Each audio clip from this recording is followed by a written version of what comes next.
So, and we're having this conversation while unemployment numbers are like ridiculous, right? Like there's more job. They keep guessing the jobs way lower. Like a good guess is half off right now. Like this is insanity. People are You know getting what, Daryl? hired all over. I think there's unintended consequences all the time. You know, I like looking at data points. I like looking at like drilling down into the weeds, and I attribute these labor numbers to the announcement made on November 15th, when the government allowed non-permanent resident students the ability to work more than 20 hours a week. Okay. There was a major problem taking place, with students trying to live and pay for their accommodations, and they just couldn't do it. They were working for cash under the table. They're put in really difficult situations, being, um, you know, not treated very well. So Exploited. they lifted that 20-hour cap. And all of a sudden in November, everybody was surprised. In December, everybody was surprised with the labor numbers. Like it was tenfold the prediction. But it's Now, amazing that we need to hire all these people, isn't it? It's amazing It- that these students have so much time to be working more than 20 hours. Hmm. yeah, What's but going on with these students? these are joke colleges, right? Like Yeah.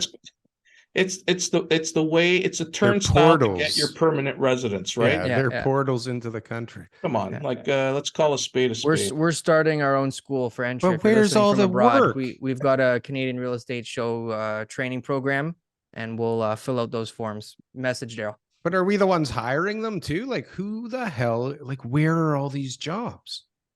Does the retail like need that many more employees right now? Does the service need that Food many more? services is dying for employees. There's not one restaurant that I know that is comfortable with the amount of staff that they have. Dental But they're hygienists. also letting people go. Like it's like a big churn. It's like you're getting rid of all the idiots as you hire more idiots right now, right? Yeah. But that doesn't increase the number. That kind of keeps it static. But like again, who's hiring all these people? Like tech is getting killed everywhere. Who's hiring? Are you hiring? No, seriously, I don't know anybody. We're You guys- hiring, yeah. But you guys are hiring because you're a transactional business. You need to get more of the pie, and it doesn't really cost you more to have somebody else on board, right? It's all commission based. Everybody commission based is hiring like crazy, but who the fuck wants that job right now? Maybe some realtors, maybe. It's scary, man. Imagine being a new realtor right now, being the bottom rung on the team. What the hell are you getting? This is how you. This is not even an open house cut to your go teeth. to. These type of markets. This is the market that you want to start in. Absolutely. My poor daughter. What did I get her into? God. Yeah. What about mortgages right now too? I mean, the mortgage business, is the volume down like the same way, or is it because of the renewals? This is like a good thing for mortgage brokerages that they're going to be doing more business this year. You know what? I was anticipating things would be slower, but they've actually been busier, and they're busier with problems. Folks needing refinancing, a lot of people dealing with renewals. As I mentioned, people whose condos are closing, needing assistance to close these things. How does that translate into volume though?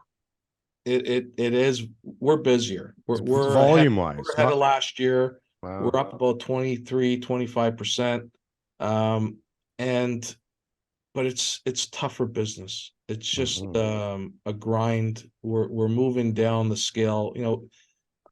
I always talk about graduation and rehabilitation. We should be moving from private to alternative to prime, right?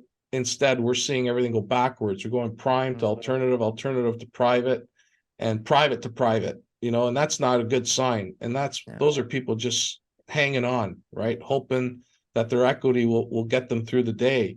And it's not always the best decision, but some people are just stubborn and they think things are going to change.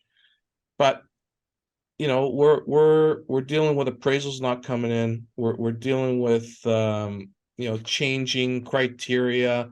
Lenders are getting tighter, asking more questions. They want to know where money's coming from. People are borrowing from parents and presenting it as gifts, and they want validation that it is a gift.